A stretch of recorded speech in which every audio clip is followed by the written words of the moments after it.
Good evening, ladies and gentlemen. Welcome to our monthly lecture series. We have with us a very interesting evening ahead with this is Saloni Doshi, who will be introduced by my co-convener, Nayantara Pal Chaudhary. And over to you, Nayantara. Please take the program ahead. Good evening, friends. It is indeed a great pleasure to introduce my dear friend Saloni Doshi, Director Space 118 Mumbai, who has kindly agreed to address us despite her very busy schedule. We both know each other through the work we do for the Alumni Association at the London School of Economics. Saloni is an art patron and has a huge collection of contemporary, tribal, and aboriginal art from the subcontinent. Saloni graduated with politics and economics degrees from Xavier's Mumbai and went on to pursue her master's in media and communication at the LSE. She has a diploma in art criticism and theory and Indian art aesthetics. Friends, I was truly amazed to see how Saloni has developed a part of her warehouse space and converted it into an art studio and residencies, giving the artist community something that is lacking and much required in the city of Mumbai, that is space. Saloni loves photography and has contributed regularly to the art and culture columns in the Times of India. Saloni is bright, young, energetic, and is the founder chairperson of the Mumbai FICCI Ladies Organization. A few years ago, Saloni was awarded the prestigious Art Think South Asia Fellowship, sponsored by the British Council, Goethe Institute, and Coach. Ladies and gentlemen, I don't want to stand between you and the wonderful presentation that Saloni has specially prepared for us. Over to you, Saloni. Thank you.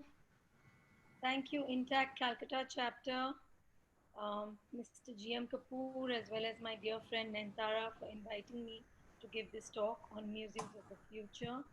It's an exciting topic for me to consider, given that I had actually written on this since 10 years ago for the Crest edition of Times of India, and much has changed since then, but for the better or worse, I hope I'm able to draw out these links today. Just one second.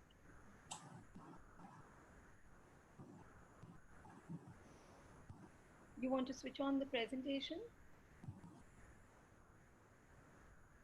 Bijan?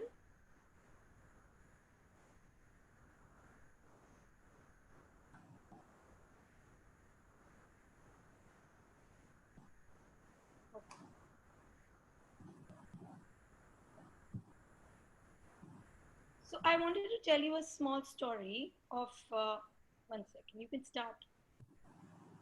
Yeah, you can start. Okay, now can you hear me? Am I audible? I think there's an audio problem. 1 second. Still, can you hear me now? It's getting better. Okay. Okay, Bijan, come. Yeah, this is the second slide. I'm just going to. Okay. So I wanted to tell you a small story of the third generation collectors, which is Uma and Uday Jain of the Dhumimal Art Gallery, whose collection spans over 70 years. And, you know, this is a small story in terms of how they've been trying to raise funds, finding a museum space in the prime Connaught Place area in Lutyens, Delhi. But, you know, their journey felt long and tiresome even before the project started. The Jains wanted to organize workshops, international artist exchange programs through residencies and camps, and they believed that public spaces to see live art and documentation is what's most lacking in the Indian art scenario. However, Like them, there have been many collectors who have dreamt of showcasing their collections Yeah. and have which have been built over um, which have been built over decades with passion and a lot of struggle. But the lack of funds, infrastructure, and support from the government often drives these efforts and dreams into the ground. Today, I will speak about a few of these efforts that did see the day of light and some of which who dared but failed. My talk will cover the realm of Indian museums of modern and contemporary Indian art. And most of these museums I discussed today are either privately held or private public partnership or government owned, but autonomously run, except for the Bihar Museum, which is owned and run by the government. So, starting with the north, about 23 kilometers from Kullu, the Rorik Heritage Museum, founded in 1962, is one of the best known museums in and around Manali. Nicholas Roerich was a Russian artist who arrived in the Himalayas after the revolution of 1917 and he died there in 1947. He was married to Helena Roerich and Devika Rani, the famous Indian actor who was his daughter-in-law. The Himachal Pradesh government and the Russian government have now formed a trust to run this art gallery as the Roerich Heritage Museum in his own residence, founded by his son Svetoslav Roerich. The artist's paintings of Kullu, Spiti, Lahore, showing the beauty of ice-covered valleys and peaks during early hours of the evening, have been housed on the ground floor of this gallery. The artist's private rooms have been preserved on the upper floor of this museum, and there are a few photos of Nicholas, his original works, quotations, writings, and those of the visitors and admirers also seen on display. Seen here is the Roerich Museum in New York, which was formed by his close friends who not only bought the building on the Upper West Side of Manhattan in New York, but also housed the collection that they themselves contributed to for their friend. Cutting almost 20 years or 30 years later, the Devi Art Foundation was started by avid collectors Lekha and Anupam Podar in 2008 in Gurgaon, with the objective to foster a dialogue from the Indian subcontinent amongst various art practitioners, comprehensively enhancing the understanding of our shared history with a special emphasis on outreach and education programs targeting students and people from various walks of life. The Saloni, sorry to interrupt, but you need to be louder. There, Please come closer to the okay. laptop. Now, As come close as closer. possible. now, As close as possible. okay, okay, fine. Because then only people will be able to hear. Okay. Is this is this better? Maybe you have to speak a little louder also. Okay, sure. Where was I? Okay. So, where was I? The foundation premises were designed by Aniket Bhargav, Yes. once for the office space of the family, but a few years ago, the building was sold and hence it lost its permanent space. Though since 2008, the Podars have organized some of the most spectacular shows of art that they have been collecting from all over the world with a focus. Their 2010 show, Resemble, invited Pakistan's top contemporary artist, Professor Rashid Rana, to curate contemporary Pakistani art. They believed that the diversity of their collection could be an important resource for learning and to create a culture where art does not remain cloistered within the confines of the institutions but becomes a matter of active discussion and debate. Shipping of artworks from Pakistan to India and money transfers were a problem. Plus, each artwork comes with its unique set of problems when it comes to installation and storage, said Anupam, who found it challenging to run a not for profit organization like his on a shoestring budget without any governmental support. The Podars did several shows focused on textiles, art from Iran, Bangladesh, tribal and aboriginal art, and so on. And they still continue to do so at various locations, mostly coinciding with the India Art Fair in New Delhi. Given the poor state of the government-owned museums in our country, private museums play a crucial role of cultural educationists. One such example is the KNMA, sponsored by the Shiv Nadar Foundation in Delhi, which opened its doors to the public in 2010. as the first private museum of art in the North exhibiting modern and contemporary from India and the subcontinent. Art collector Kiran Nadar of HCL Technologies launched a 13,000 square feet space in Noida as well as South Delhi at the DLF South City Mall as um, a site that attracts a confluence of ideas and creative thought processes rather than a mere exhibition space. KNMA aimed to bridge the gap between art and the public via curatorial initiatives, exhibitions, school and college workshops, art appreciation discourses, symposiums, and public programs, as its intent was to foster a museum going culture in India, which doesn't exist currently. The ever growing collection of the KNMA, with Kiran Nadar being one of India's most celebrated modern and contemporary art collector, the collection has largely focused on significant works from 20th century Indian artists and also engages with different art practices of younger contemporaries. KNMA is a noteworthy addition to the list of private art museums that are a part of the shift occurring in the art world across the globe, with an increasing number of collectors bringing out their collections to the public. Kiran has been instrumental in springboarding South Asian artists even on the global art map.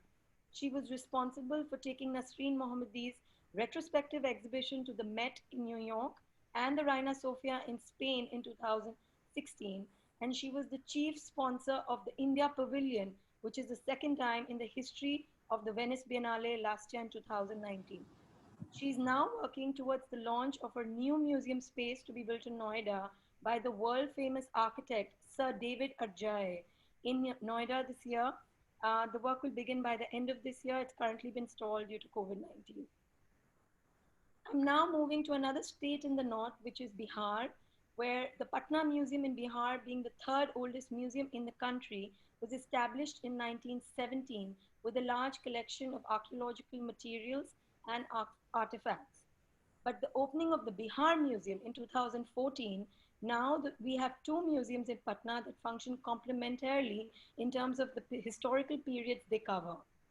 The Bihar Museum is one of India's youngest governmental museum that was inaugurated with the ambition of restoring Bihar's rich historical legacy. Now, as India retreats from cultural investments, the creation of a public institution is even more important and a model to follow. The Bihar Museum's most important feature is the fact that it was conceived as a museum. It was not a heritage structure, which what we have today, converted into a museum, but a contemporary space specifically designed to house art, archaeological objects, and artifacts, and to offer a unique visual experience. The Japanese architect, Fumi Hikomaki's minimalist architecture makes a radical break to the colonialist tradition of museums as heritage spaces. Bihar-born artist Subodh Gupta, who lives in Delhi, whose works is the centerpiece of this museum, says that such a contemporary art space in Patna will inspire confidence in the artists of the region. This year, the Bihar Museum was to host the country's first Museum Biennale by showcasing collections from 14 public and private museums. A project of the Bihar state government, the concept of a Museum Biennale has been little heard of in India's cultural landscape, where art festivals and art fairs are given more prominence.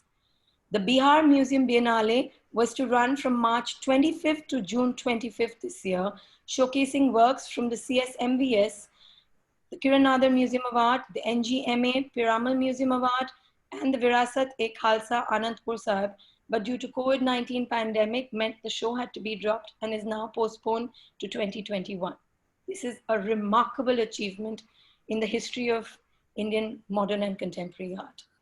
But at the same time, there is another museum that did open and laid its foundation stone, which I will mention now.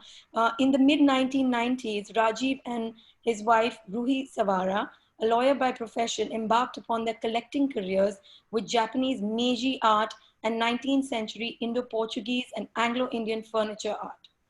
This gradually expanded into what eventually became the Rajiv and Ruhi Savara family collection, a distinguished and a little known personal collection of pre-modern and modern Indian art, inspired by legends like J. Paul Lennon and Dr. Albert Barnes. They decided to house their seminal collection, which includes works by Raja Ravi Verma, all the Tagores, Hussain Raza Souza, Gaitonde, Ramkumar, Somnath Hor, Ganesh Pine, Meera Mukherjee, and Atul Dodia in Rishikesh at the footsteps of the sacred Ganga River, launched this year in May.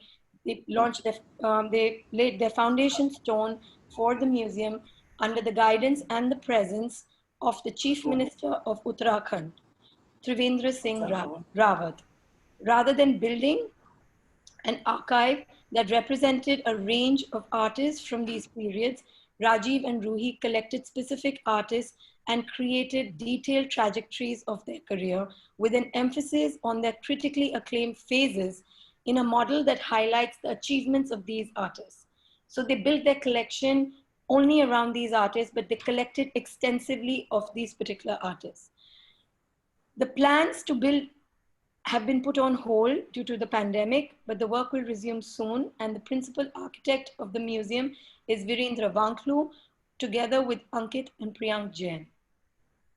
The Karnataka Chitrakala Parishad, going south now, was established in 1960 by late M. Aryamurthy, the founder president, and the late Professor M.S. Nanjunga Rao, who was the founder secretary.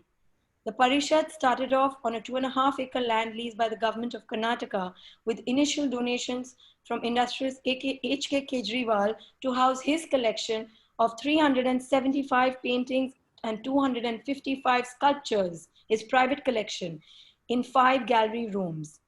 This collection comprised of folk art from all over India, contemporary Western art, Indian art from 1830s to 1995, art from Bengal and the progressives.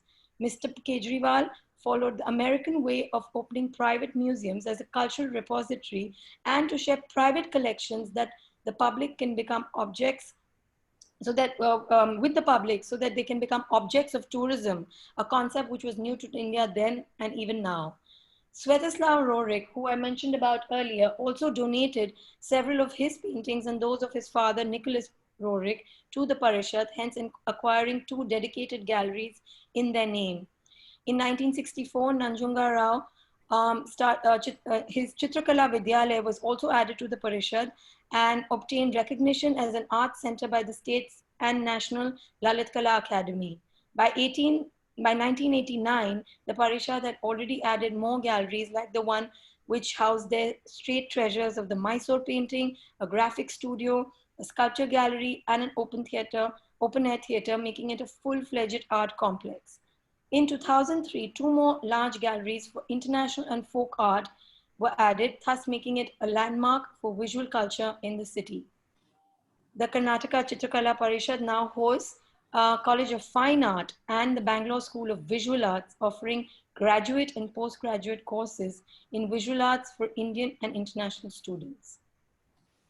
The brainchild of the art collector and sugar baroness, Rajshri Pati, is Coimbatore College of Contemporary Art, COCA. I mention this because this is a project she dreamed of, but it did not take place. It was her personal dream that she wanted a museum and an institution for studying art as well as art history, as well as holding art fairs, seminars, residencies, and curated programs amidst a faculty of international and Indian artists and academics. She dedicated her 15,000 square feet space in an old textile mill to this project, which she was anxious to begin in 2011. Rajshri chose her hometown, Coimbatore, as the location for her dream, not because of the availability of easy real estate, but also because it is a university town of over 1 lakh students. The COCA of her imagination was to be a small institution, but offering very high quality education and shows, museum quality shows. Globally, art is owned by very few people. When private collectors like her open museums, everybody is able to enjoy it, even in the smallest pockets in India. The COCA Museum has had the same very aim, but with some difficulties, the construction was stalled, and whether it will ever emerge is a big question. So the Museum of Art and Photography will hence be South India's first major private art museum situated in Bangalore and the brainchild of Abhishek Podar, which started in 2018. MAP's mission is to take the art and culture to the heart of the community and make it the most inclusive museum in the country with a special focus on people with disabilities. The flagship building, which includes galleries, an auditorium, an art and research library, an education center, a specialized research and conservation facility, and a cafe, has been set to be designed by leading Indian architect Soumitra Ghosh, working under the guidance of MAP's architectural committee led by Rahul Mehrotra. MAP is the custodian of a growing collection of over 18,000 works of art, predominantly from South Asia and dating from 10th century to the present. This is one of the most diverse and important collections in India, which includes historical and contemporary photography and popular culture, which is rarely seen in Indian museums.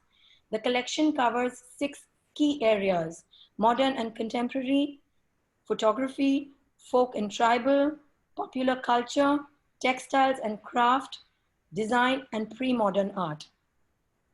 The Podar family are one of the most prominent collectors of Indian art in this country, and they are also the major contributors to the MAP collection, having donated approximately half their collection to the museum.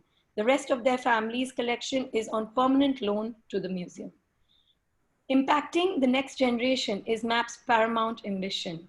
Its activities, even before the building has come up, have already expanded beyond the traditional museum space by offering the community a variety of educational programs and collaborating with schools to spark a passion for the arts from a young age. Now coming east to your home, Rakhi Sarkar, the managing director of the KMOMA, a private-public partnership between the state and central government and the private sector, envisaged the state-of-art museum on par with any major institution abroad. It was scheduled to start in 2013, which was meant to exhibit art from India and the world and have a major academic wing to promote cultural studies. The museum was to be designed by Herzog and de Meuron, who are the architects of the Tate Modern in London and the Beijing Olympic Stadium. The Cape MoMA complex consists of an art center and a culture city to be built over 10 acres of land in Newtown, Rajarhat, Kolkata. Inspired by Indian temple architecture, its design is a synthesis of tradition and modernity, and its scheme of different levels ensures that visitors can get a glimpse of different floors from wherever they are. The museum would be equipped to show digital, new media, and installation art, which sadly today's state-run museums do not have. And the work which they were going to do had a 21st century agenda. Its objective was to bring under one roof a few broad areas of work, which is collection, preservation, and exhibition of fine art objects from India and abroad, dating from 18th century till contemporary times, and the promotion of art education and research. But due to reasons known to all of you, the project did not kickstart, even though the land for the same has been allocated in Kolkata.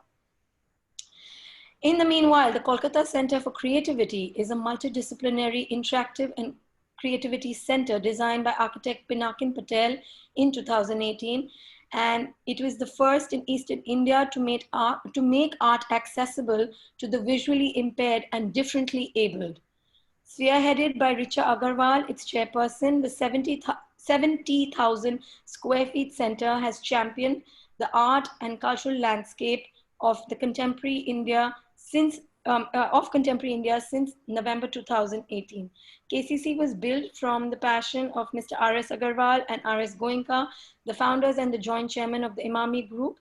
Collecting art over the last decade has been their desire to nurture and promote creative talent from the region, which grew into a permanent space of the KCC. To broaden conversations about creativity and for creative people to connect, It also comprises of an amphitheater, exhibition hall, learning spaces, dance studio, conservation lab, books and materials, library, culinary space, craft and design outlet, and skill development sections. Integrated several expressions of art and design to highlight their common creative core. KCC encourages visitors to explore, interact, and design ideas on various art forms. Moving to the west now is the Dr. Bhavdaji Lal Museum, which opened to the public in 1857. And I mention this museum, you will know why soon, because it is Bombay's oldest museum, originally named as the Victoria and Albert Museum.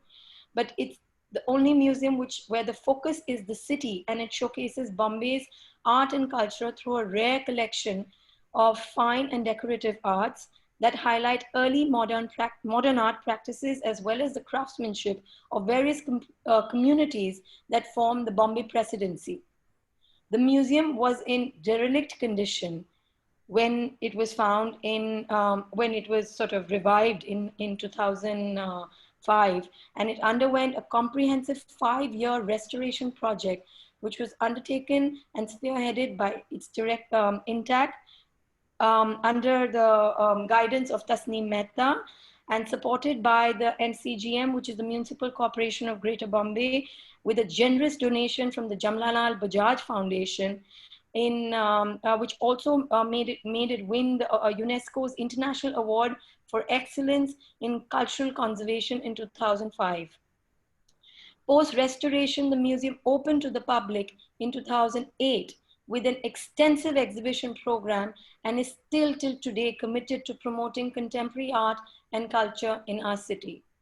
It has partnered with several institutions internationally to showcase artists and exhibitions, including the V&A, the British Library, the Guggenheim, and the MoMA, in an effort to facilitate international cultural exchange. The museum's education and outreach program aims to build and diversify the museum's audiences, which it has, and it offers a year-long postgraduate, it's a very popular course, postgraduate diploma course conducted over weekends, which covers theoretical and critical study of Indian art from the 1980s to the present. The museum embarked on an ambitious expansion plan to develop a new wing on the north side of the museum, supported again by the MCGM and private donors. The new wing is expected to be 120,000 square feet, providing new galleries and facilities, including a learning center, research center, auditorium, conference center, library, archive, conservation facilities, a museum shop, cafe, and restaurant. The architectural design competition for the new wing was launched in December 2013. And there were 100 expressions of interest which were received from renowned national and international firms at the first stage of the competition, of which 8 were shortlisted. An international team led by Stephen Hall was selected as the winner of the new wing of the BDL Museum. However, those plans are also on hold for the moment. The Prince of Wales Museum of Bombay was built by architect George Whittet at the turn of the last century, and it opened in 1922. Again, another very old museum of Bombay. It has been renamed as the Chhatrapati Shivaji Maharaj Vastu Sangrahalaya, the CSMVS in short. And it was is one of the only most beautiful designs of the Indo-Saracenic style of architecture, with its jalis, verandas, domes, wooden arched pillars, China mosaic terraces, and Edwardian floor patterns. At this time, its Grade 1 heritage building is undergoing a comprehensive conservation project supported by the TCS, that's the Tata Consultancy Services, under the guidance and aegis of their current director, Sabyasachi Mukherjee. The museum projects itself as a dynamic cultural institution which presents its rich and expansive collection across 17 well-designed galleries over 3 floors and gardens. The collection, spanning nearly 5,000 years of Indian art and archaeology, are represented here alongside collections from all over the world, such as China, Japan, and Europe. Regular exhibitions and partnerships with Indian and foreign museums present new ideas for the public to learn and enjoy. The museum's flagship program, Museum on Wheels, supported by the City Group, takes exhibitions to schools and educational institutions across Maharashtra and Gujarat in a bus, reaching out to over 1 million children across India. The museum's Art Conservation Center, set up in 2008 under Anupam Saha, is the state-of-art facility that also assists other museums in India, Asia, Kuwait, Oman, and Europe. An autonomous body, the CSMBS is not supported by the government and raises its funds through ticket sales, donations, and corporate sponsorship. This calls for a dedicated and consistent effort and ensures that the museum is constantly offering engaging programs to remain relevant and meaningful. Looking into the future, the museum trustees and the Director General, Sabyasachi Mukherjee, have dedicated to work actively on an enhanced digital presence and a more intimate experience of the arts. The CSMBS wants to project itself not as an old museum, but a museum of ideas, reflecting on contemporary concerns through museum collections and programs as done during the landmark India and the World exhibition in 2017. I can give another presentation just on that exhibition. That's how brilliant it was, from art from all over India, borrowed from museums all over India.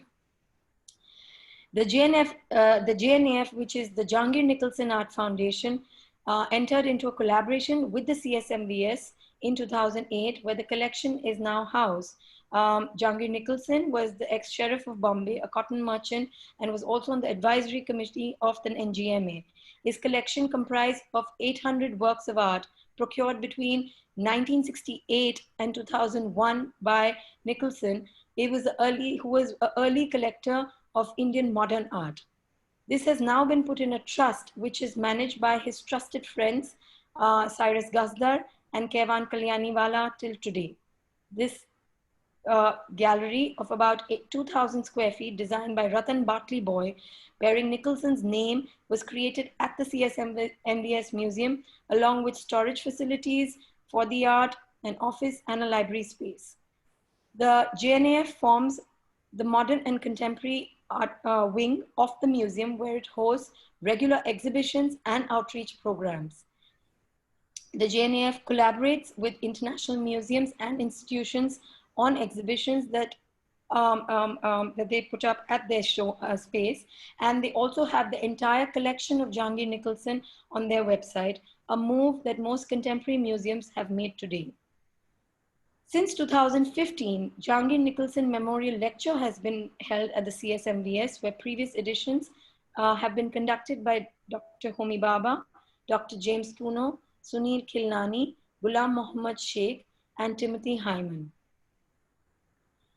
A boat ride from Bombay takes us to the 4,000 square feet Dashrath Patel Museum in Alibag, built by Pinakin Patel for Dashrath himself.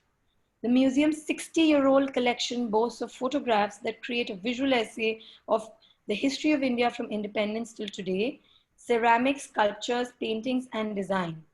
Padma Shri and Padma Bhushan Dashrath, a senior progressive group artist, was also the founder secretary of education at the National Institute of Design in Ahmedabad for 20 years, laying the foundation stone for professional design practice and pedagogy in India.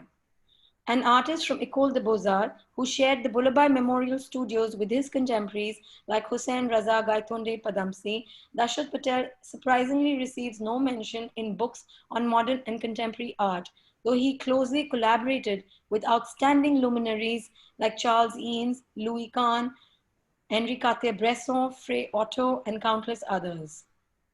The museum is curated by Dashrath's long-term friend Sadanand Menon and displays 6 decades of Dashrath's path-breaking work in totality. This journey through his works presents the viewer with a unique opportunity to enter the complex cartographic grid of the development of form language in contemporary India. The works have traveled to the Kolkata Center for Creativity and to the Max Muller Bhavan in Bombay. Moving to Gujarat, the Kasturba Lalbhai Museum Complex has 3 main buildings. The main building, which is a colonial house built in 1905 under Sri Dalpat Sri Lalbhai Dalpat Bhai, showcases over 1,000 years of Indian art. It was previously the ancestral home of the Lalbhai family and was used as a residence by them till 1997. Restored and renovated by Rahul Mehrotra and his team, it opened as a museum in January 2017. Its core collection, and one of the reasons why it opened, is the artworks of the renowned Tagore family of Bengal, which were amassed during the 20th century art movement of Bengal revivalism and subsequently acquired by Sri Kasturbhai Lalbhai in the 1940s to prevent it from leaving the country. These are on display at the museum currently. The paintings on view are from, the other paintings on view are from a range of tradition and styles such as Persian, Mughal, Deccani, Pahadi, Rajasthani schools, Tibetan Thankas, company school portraits, modernist paintings from Bengal, and painted postcards from pre-independent India. In the adjacent buildings, which is the Claude Backley House and the gallery built by Rahul Mehrotra, the space has been created to house temporary exhibition, retrospectives of artists, and display works by young artists. Leaving the beauty of the older building untouched, a glass gallery, unique and distinctive, has been added to create extra display space. So when temporary exhibits are not exhibited, Sanjay and Jayashree Lalbhai, who are the custodians of the museum currently, display their modern and contemporary art collection at the museum. The museum has previously hosted remarkable exhibitions of Amrita Shergill, Manu Parekh, and many others, as well as talks and workshops for children. Now, this is a unique space. We're entering an airport, and any traveler who has been to the T2 terminal building at the Mumbai airport can pass their time if they've missed a flight or otherwise by viewing an art exhibition at India's largest public museum of tribal and modern and contemporary art.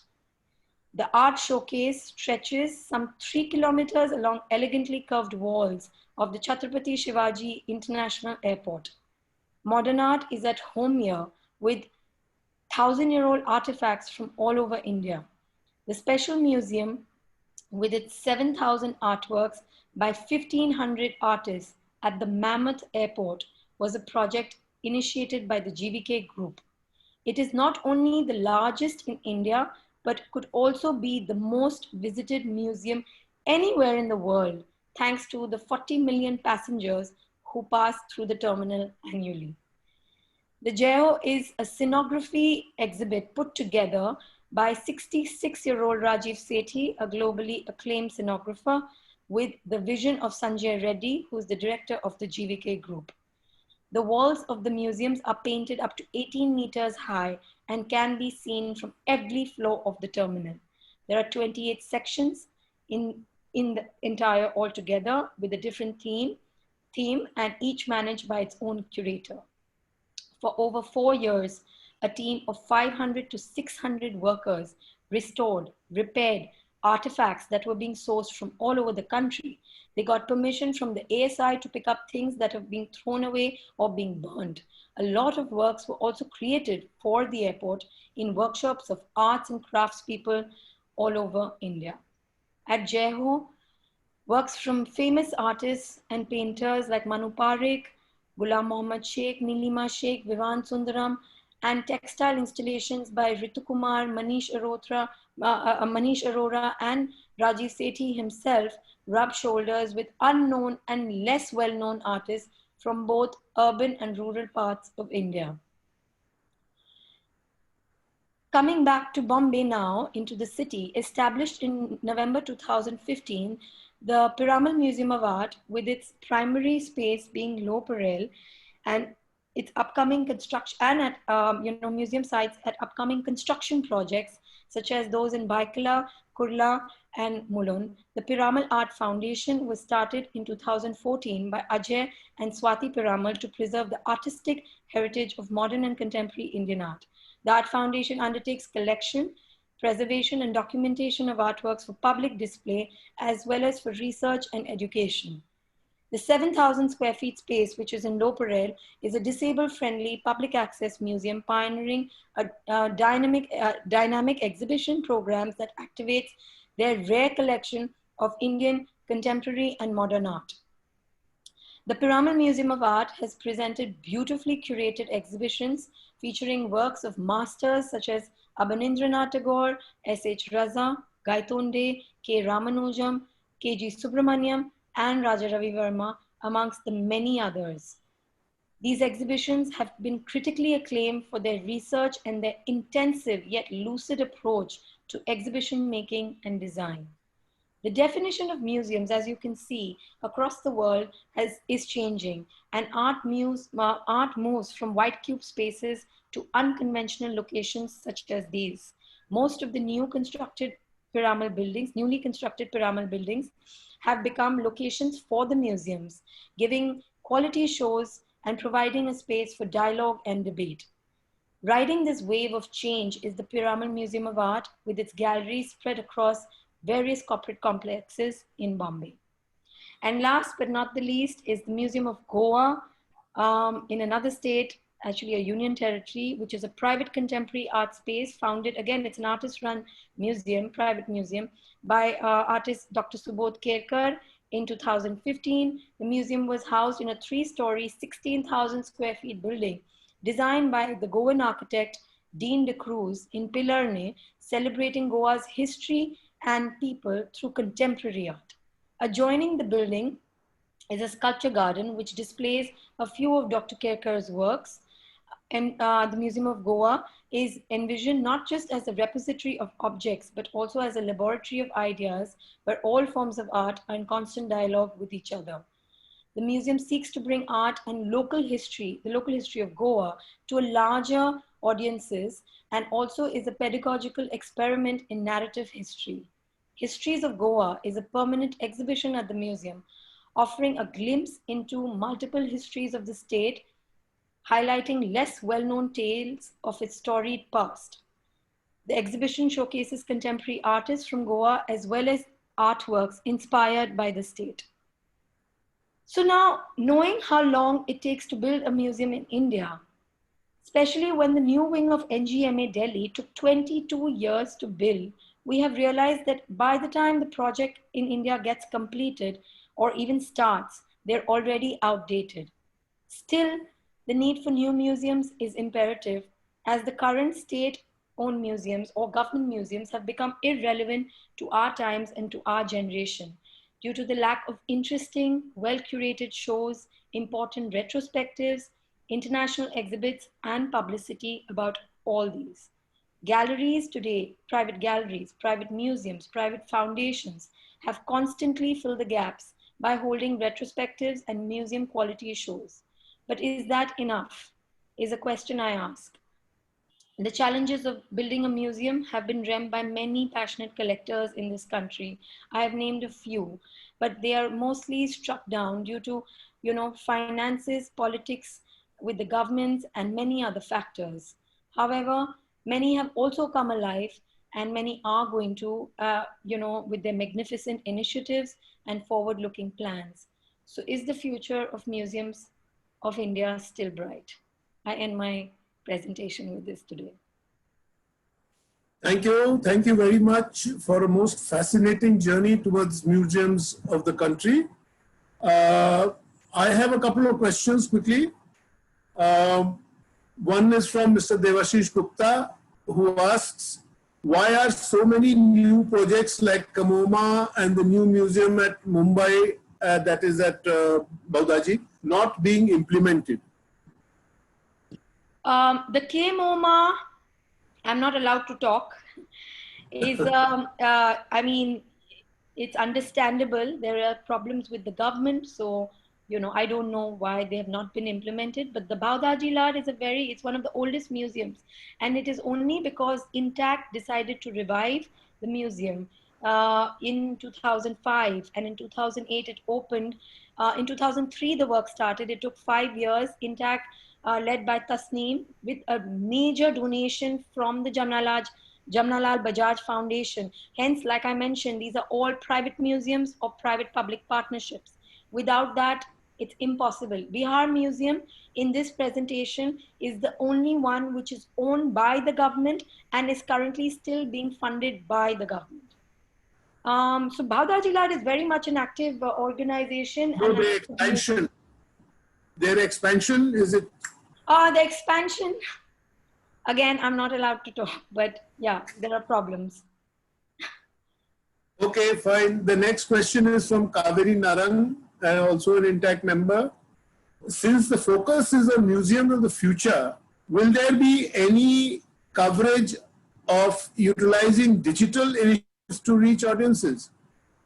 You know, most of the private museums have already started using. Even the Chhatrapati Shivaji Maharaj Museum, Vastu Sangrahalaya, has started using a lot of, they have audio guides, they have video guides, they have even digital displays, which you can sort of touch and feel for the children. They've started the Children Museum, which also has a lot of interactive displays during certain exhibits. I know the KNMA also, has these kind of interactive exhibits, but in Bombay, the Chhatrapati Shivaji Museum definitely has pioneered in this, and many other private museums are following this mode. They're also making all these museums accessible to disabled people, to blind people, and these are the thought processes behind many of the museum activities in Bombay. But I can't speak for much about what they are planning for the future, but these are in the plans. Now, there's one more question from Mr. Rajiv Soni. He asks, is anything being done to showcase the rich art and cultural heritage of the Northeast? You know, it's so sad that I had only one private museum to talk about from the East itself. And in the Northeast, unfortunately, while their own tribal art as well as their own, art from the Northeast region is being promoted, there are a lot of collectives that are selling through various channels and promoting the art. But for museums, I know in the Northeast, I did see a museum in Meghalaya, which again is like a city museum and talks about the various, the Garo, Khasi, Jantia tribes and their uniforms, etc. But there is no modern and contemporary art museum in the Northeast. And I do not know of any collector or anyone who has plans for the same, whether it's the Northeast or the East, apart from KMOMA or KCC. There's only one ethnographic museum which I know of in Shillong, which has been set up by Don Bosco fraternity. Yes, that's the one I'm referring to actually. Okay. Yeah. But that's not a contemporary art museum. Correct, that is true. Yeah. There's a question from Mr. Gaurav Jalan, also an intact member. How does one embark collecting ASI registered works from a variety of regions? I mention this since there's hopefully a level of authenticity in these works. I'm not authorized to answer that question, but if you're asking about how museums collect, I mean, they obviously have, the right wherewithal and knowledge. But if you're asking how private collectors collect, of course, I know that there are private dealers who deal with in artifacts and antiquities, which are ASI registered. And I can privately give you the names of some, but I'm not going to mention them here. But there are art dealers who deal with artifacts that are registered by the ASI. Okay, then there is my co-convener Kanchana Mukhopadhyay of INTACT. She wants to add 2 facts. So may I ask Kanchana to please say what you want to say. Kanchana, you are unmuted, you can speak. Yeah, I did. I unmuted myself. Can you hear? Yeah. No, I just wanted to tell 2 more things, that there is another museum which has come up recently that is called Nauka Ghar in Kolkata, which is dealing with the different boat making techniques and boat shapes from all over India. that fellow, Sharu Bhattacharya, he was trained in Viking Museum of Denmark, and this is a new addition to Calcutta's museum scenario. And the second thing is that from the eastern part, Shaloni, I found that you may add these two things because these are the two new museums I know which has a grade. The second one is in Jobra, the Jobra Maritime Museum, which came up in 2014. Actually, there was nothing. It was a ship repairing workshop which was abandoned and built in 1864, which has been turned into a museum. It was given by the government. And now it's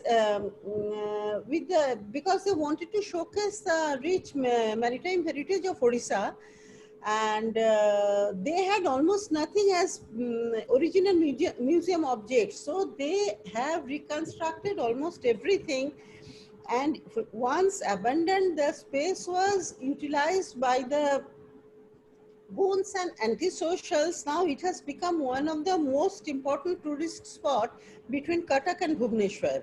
These are the two new additions in the eastern part of India, which is mentionable. Of course, there are private collectors who are collecting, and this was an old building, and the Nokaghar building is nothing to be mentioned, but the idea is very unique. So you may think to have a look to it. So, Mrs. Mukhopadhyay, this specific presentation of mine was only to deal with museums. The 15 museums I covered, 2 of which didn't take off, which is the Kemoma and the Koka, are only dealing with modern, which is post-independence, and contemporary art in India. They're not dealing with antiquities, textiles, and all of that. There could be more to these museums, but mostly these museums showcase, besides, I mean, if they're government museums, they showcase their permanent collection. But like I mentioned, the Bihar Museum, which has been created for contemporary art practices, it is not to store, relics of the past. So these are specific museums that I've covered, only which deal with modern and contemporary visual art in India.